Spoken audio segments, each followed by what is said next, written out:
ध्यानेन चेदुबे लब्बे। आप अपने शरीर में ऐसे कितने रोग हैं जिसको आपने अपनी सोच से पैदा किया है।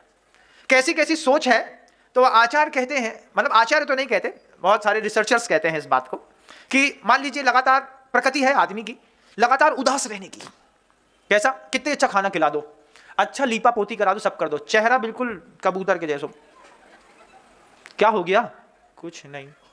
अच्छे से तो बोलो। अच्छे से तो बोल रहे हैं। तो मैं ऐसे ऐसे उदास उदास से काहे को हूं? उदास कहाँ है, हम तो ऐसे ही रहे थे। अब ये जो उदासी लगातार जो बनी रहती है ना दिमाग में, मतलब तुमको हमेशा जिंदा रखने के लिए एक आदमी चाहिए जो तुम्हें हिलाए, बोले पिताजी हंसो, हंसने के लाने पैदा है। घर के अंदर ऐसे कितने चेहरे मिलेंगे 100% मनहूस हैं, गोरे साफ सुथरे पैसे वाले, लेकिन हंसते नहीं बनता। पिताजी हैं घर के अंदर आ गए हैं, टीवी देख रहे हैं, क्या चल रहा है भाई? बातें मत करो, अभी हम न्यूज़ देख रहे हैं। तो भैया इतना एटीट्यूड और इतना लाल लाल चेहरा देख करके तुम अपने ही घर की बैठक में बैठ करके किसको तकलीफ दे रहे हो? अपने आप को। जो लोग लगातार उदास रहते हैं, मतलब हाथी को देखना कभी आंख बंद करके, खुशी चाहिए हो तो हाथी को देखो, बंद आंखों से कल्पना करो हाथी के गले में एक जंजीर लटकी हुई है कम से कम 28 किलो की, उसमें एक घंटी लटकती है छोटी सी, और उसका मालिक जो है ना वो दूर सो रहा है। अब वो हाथी है, लगा है, फिर ऐसा करेगा, फिर आगे आएगा, फिर पीछे जाएगा, फिर दोनों सूपा जैसे कान आगे पीछे करेगा, फिर पेड़ के सामने लगा है तो फिर पेड़ में अपना सिर रगड़ेगा। वो अपने आप में मस्त है, उसको स्तंभ रमण कहते हैं। वो एक पेड़ में एक ठूट में भी रमण करके खुश रहने की जिंदगी जीना जानता है।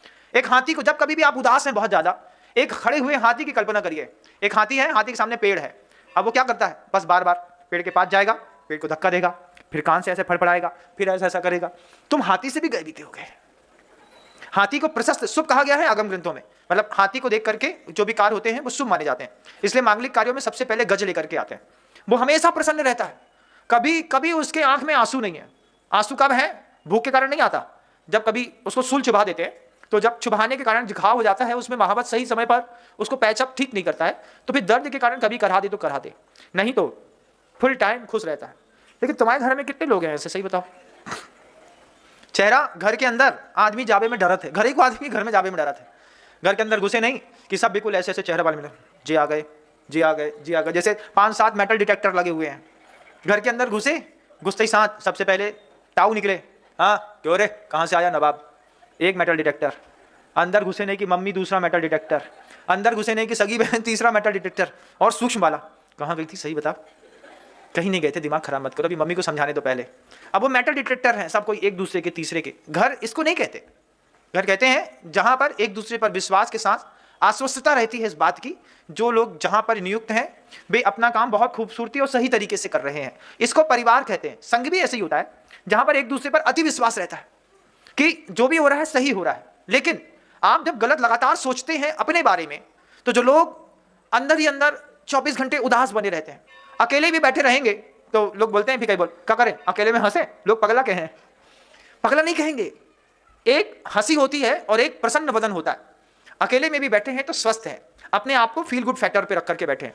लेकिन अपने आप को आपको फील गुड फैक्टर में रखने के लिए लगातार अगर मोबाइल चलाना पड़ता है, लगातार टीवी देखनी पड़ती है, लगातार मान लीजिए आपको फोन में बात करने पड़ते हैं, इसका मतलब है कि आगे चल करके आपके लंग्स में बहुत जल्दी प्रॉब्लम होने वाली है। छाती में लंग्स होते हैं ना, सांस लेते हैं, सांस कभी ली है? कितनी लेते हो? बस उतना ही महाराज जी, जितनी घुस जाए अपने आप निकल जाए अपने आप, इससे ज़्यादा नहीं। क्यों? मेहनत नहीं होती, जबकि मेहनत करनी चाहिए।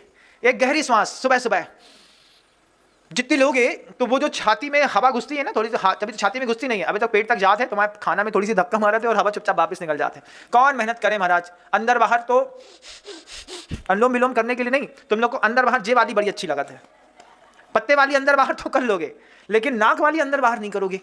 जबकि कहते हैं कि सुबह सुबह जो ठंडी हवा रहती है, वो शीतल हवा में नाइट्रोजन सबसे कम मात्रा में रहती है, ऑक्सीजन का लेवल हाइपर रहता है 83%। उस समय सुबह उठ करके छत में बैठ गए हल्के कपड़े पहन करके, और 15 मिनट तक मात्र अनुलोम विलोम अच्छे से कर लिया, थोड़ा सा भस्त्रिका प्राणायाम कर लिया। ये दो चीजें आपके चेहरे का चमक ग्लो भी बढ़ा देंगे, साथ ही साथ आपकी उदासी भी दूर कर देंगे, और लंग्स के अंतिम भाग तक जब हवा जाएगी तो आगे चल करके लंग्स का कोई प्रॉब्लम नहीं होगा।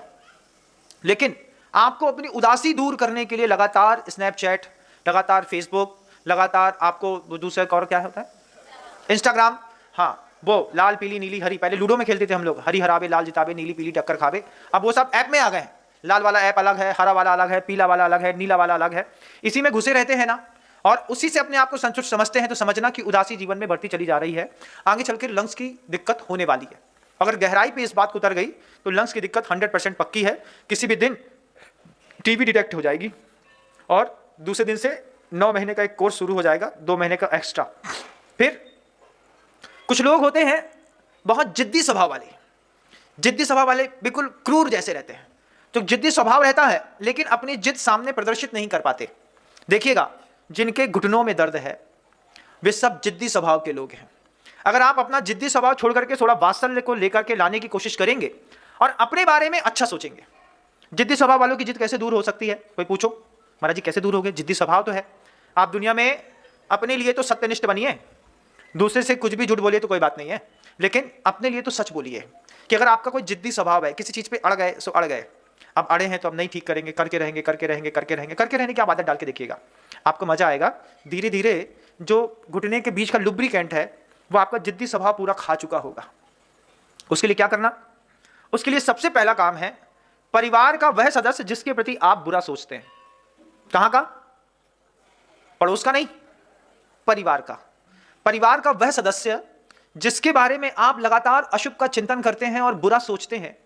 मंदिर में जाकर के भगवान के सामने बैठ करके हाथ जोड़ करके भावना भाव, भगवान उसका भला हो, अच्छे शब्दों में बार बार बोलना पड़ता है, भगवान उसका भला हो, उसका भला हो, उसका भला हो, उसका भला हो, उसका भला हो। बोलना मात्र नहीं है, उसको फीलिंग आनी चाहिए। जैसे मान लीजिए हम किसी से क्षमा माड़ी के दिन क्षमा मांगते हैं तो हमने बोल तो दिया, खमामी सब जीवानाम सब जीवा खमन तुम्हें मित्य में सब बुदेसु बैरम मध्यम में कैंड भी बोल दिया आपने। लेकिन आप जब क्षमा मांगते हैं सामने वाले को फीलिंग कैसी आती है? सामने वाले क्या बोल रहे हैं? जी आ गए, एक कार्ड भेज दे हैं, एक फोन कर दे, भैया कछु गलती हो गई हो तो क्षमा कर दियो। वो में भी इतनी तेज क्षमा मांगी जा रही है कि क्षमा भी तमाचा जैसो लग रही है। लेकिन उसके बाद भी आदमी क्या बोलता है? अरे हो कम से कम बड़े ताऊ को फोन तो आ गो, तो क्षमा माड़ी को कार्ड आ गो, फोन आ गो, बड़ी बात हो गई। इसको क्षमा माड़ी नहीं कहते, क्षमा माड़ी कहते हैं जब आप किसी से क्षमा मांगते हैं तो आपको यह तय करना होगा कि मेरे शब्दों, मेरी टोन, मेरी आवाज़, मेरे आंसू को देख करके सामने वाले को फीलिंग कैसी हो रही है। अगर वो फीलिंग तक उतर गया, जैसा आप देना चाहते थे वैसा उसने ले लिया, तो फिर क्षमा माड़ी पक्की है। लेकिन अगर आपने सिर्फ शाब्दिक क्षमा मांगी है तो निश्चित मानिएगा ये उपक्रम अभी एक बार आपको और करना पड़ेगा। जब आपका जो जिद्दी स्वभाव है, उस जिद्दी स्वभाव के चलते जब आप लगातार अपने घरों में किसी व्यक्ति से अड़ जाते हैं और जिद पे भिड़ जाते हैं, अब तो हम देख के रहेंगे, करके रहेंगे, करके रहेंगे, कर लो तुम्हें जो करना है। लेकिन ये बात तय मानना कि तुम्हारे ना घुटने बचने वाले हैं, ना तुम्हारे L4 L5 बचने वाली है। ये जिद्दी लोग, बाहर के लोगों को छोड़ दीजिए, अभी तो सिर्फ इतना नियम ले लीजिए कि घर के अंदर जिस व्यक्ति से हमारी बहुत ठसी में रहती है, बात करने के लिए नहीं बोल रहे, मंदिर में जाकर के उसके बारे में अच्छा सोचने के लिए बोल रहे हैं। इसमें तुम्हारा कोई अपमान नहीं होगा। लेकिन लगातार जब प्रभु से प्रार्थना करोगे, भगवान उसको अच्छा मिलना चाहिए, बहुत मेहनत करते हैं वो, अच्छा मिलना चाहिए, अच्छा मिलना चाहिए। जब आप लगातार ऐसा बोलेंगे ना तो आप अनुभूत करेंगे कि डॉक्टर ने कहा था कि ये दोनों घुटने बिना ऑपरेशन के ठीक नहीं होने वाले। सिर्फ 3 महीने का 90 दिन का ऐसा कोर्स करने पर आप घुटने के ऑपरेशन से भी बच जाएंगे, आपको बहुत अच्छा फील होगा। ध्यानेन चेदुबे लब्बे क्वाद्रियांताम विवेकिना, आचार्य पूजपाद स्वामी और बहुत बड़े वैदिक शास्त्र के निर्माता भी थे। पूजपाद भगवंत ने वैद्य का इतना बड़ा शास्त्र लिखा है, कल्याण कार्यक्रम, वो 2 है, एक मतलब कल्याण कारक उग्रदित आचार्य महाराज जी का है, और दूसरा जो है सर्वार सिद्धि के ऊपर में जब आप प्रस्तावना देखते हैं, उस प्रस्तावना में पूजपाद भगवंत ने अपने पूरे वैदिक शास्त्र को, इसको बहुत अच्छे तरीके से लिखा हुआ है, देखने की जरूरत है। और वही पूजपाद भगवंत कहते हैं कि तुम नैसर्गिक चिकित्सा में उतरने की कोशिश करो। अभी हम नैसर्गिक चिकित्सा में नहीं आते, अभी हम नेचुरोपैथी, प्राकृतिक चिकित्सा अलग होती है, आयुर्वेद अलग होता है, एलोपैथी अलग होती है, एक नैसर्गिक चिकित्सा होती है। नैसर्गिक